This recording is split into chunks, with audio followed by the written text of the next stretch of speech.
Hi everyone. ఈరోజు మనం natural hair pack చూద్దామండి. దీనికోసం నేను ముందుగా బీట్రూట్ మిక్సీ ఆడేసి ఆ గుజ్జును తీసుకున్నానండి. దానిలో హెన్నా పౌడర్ 3-4 స్పూన్లు వేసుకుంటున్నానండి. దాంతోపాటుగా నా దగ్గర మందార పొడి ఉందండి. సో 1 స్పూను మందార పొడి కూడా వేసుకుంటున్నాను. అది 1 లేదా 2 అనేది అది పూర్తిగా మీ ఇష్టం. ఎందుకంటే మందార పొడి వల్ల హెయిర్కి మంచి షైనింగ్ వస్తుందండి. నెక్స్ట్ నేను ఆమ్లా పౌడర్ వేసుకుంటున్నాను.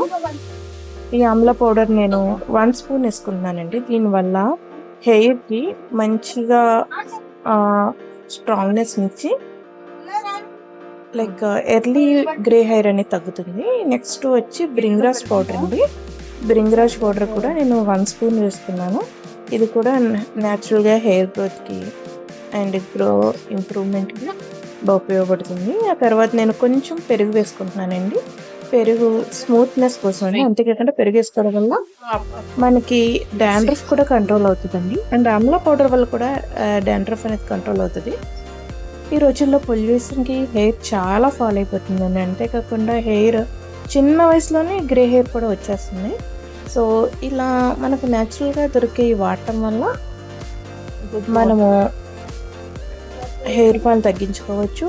అండ్ ఈ బీట్రూట్ వల్ల హెయిర్కి ఒక న్యాచురల్ కలర్ అనేది వస్తుందండి.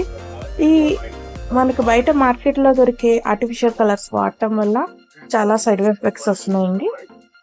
ఇలా న్యాచురల్గా హెయిర్ కలర్ వేసుకోవడం వల్ల లేదా హెన్నా పౌడర్ పెట్టుకోవడం వల్ల మన హెయిర్కి ఎటువంటి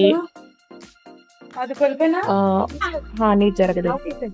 సో ఏదైనా సరే మనం న్యాచురల్గా వాడటమే మంచిదండి.